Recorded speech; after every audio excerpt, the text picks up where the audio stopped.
Nama saya Basukendra Eka Putra, NIM 71 2015 115. Saya akan mempresentasikan tentang sejarah kelahiran filsafat secara umum. Oke, langsung saja. Sejarah filsafat. Pada tahun 2000 sebelum Masehi, bangsa Babylon yang hidup di lembah Sungai Nil, Mesir, dan Sungai Efrat telah mengenal alat pengukur berat, tabel bilangan berpangkat, tabel perkalian menggunakan 10 jari. Piramida yang merupakan salah satu keajaiban dunia itu ternyata pembuatannya menerapkan geometri dan matematika. Selain itu, mereka pun sudah dapat mengadakan kegiatan pengamatan benda-benda langit, baik bintang, bulan, maupun matahari, sehingga dapat meramalkan gerhana bulan ataupun gerhana matahari. Sekitar abad 9 sebelum Masehi atau paling tidak tahun 700 sebelum Masehi di Yunani, Softia diberi arti kebijaksanaan. Sophia juga kecakapan. Kata filosofos mula-mula dikemukakan dan dipergunakan oleh Heraklitos 480 sampai 540 sebelum Masehi. Sementara pada abad 500 sampai 580 sebelum Masehi, kata-kata tersebut digunakan oleh Pythagoras. Filosofia adalah hasil dari perbuatan yang disebut filosopein, sedangkan filosofos adalah orang yang melakukan filosopein. Dari kata filosofia itulah timbul kata-kata filosofi dalam bahasa Belanda, Jerman, Prancis.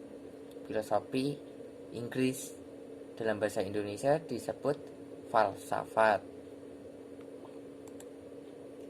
Ahli pikir pertama kali yang muncul adalah Thales 625 sampai 545 sebelum Masehi, yang berhasil mengembangkan geometri dan matematika.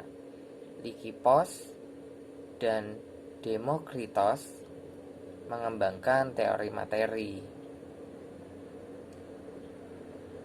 Hippocrates mengembangkan ilmu kedokteran. Euclid mengembangkan geometri edukatif.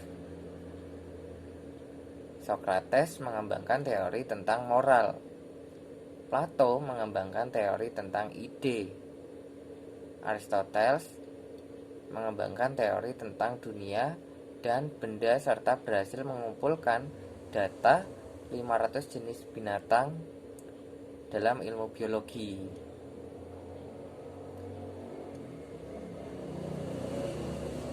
Suatu keberhasilan yang luar biasa dari Aristoteles adalah menemukan sistem pengaturan pemikiran dalam logika formal yang sampai sekarang masih terkenal. Para ahli pikir Yunani kuno ini mencoba membuat konsep tentang asal mula alam. Selanjutnya, masa abad pertengahan. Masa ini diawali dengan lahirnya filsafat Eropa, sebagaimana halnya dengan filsafat Yunani yang dipengaruhi oleh kepercayaan, maka filsafat atau pemikiran pada abad pertengahan pun dipengaruhi oleh kepercayaan Kristen. Baru pada abad ke-6 Masehi, setelah mendapatkan dukungan dari Karel Agung, didirikanlah sekolah-sekolah yang memberi pelajaran gramatika, dialektika, geometri, aritmatika, astronomi, dan musik.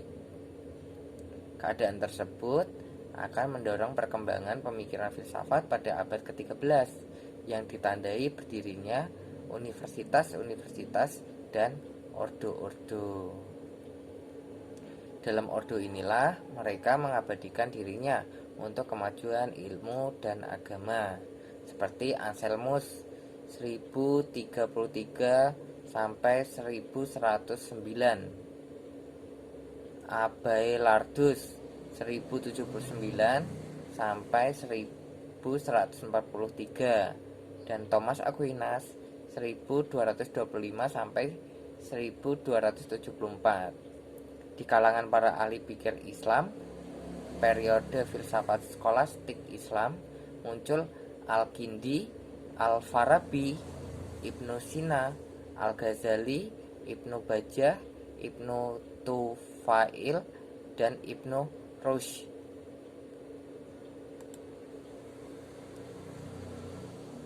Masa abad modern, René Descartes 1596 sampai 1650 sebagai bapak filsafat modern yang berhasil melahirkan suatu konsep dari perpaduan antara metode ilmu alam dan ilmu pasti ke dalam pemikiran filsafat. Upaya ini dimaksudkan agar kebenaran dan kenyataan filsafat juga sebagai kebenaran serta kenyataan yang jelas dan terang.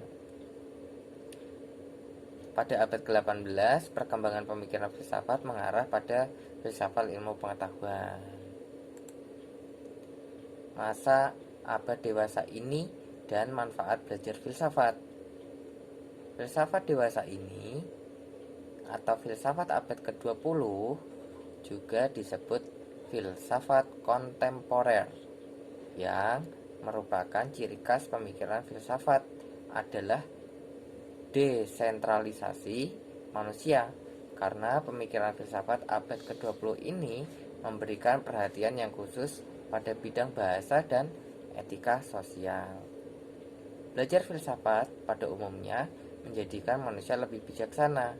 Bijaksana artinya memahami pemikiran yang ada dari sisi mana pemikiran itu disimpulkan, memahami dan menerima sesuatu yang ada dari sisi mana keadaan itu ada.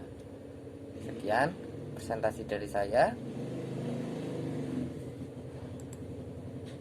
Sekian dan terima kasih.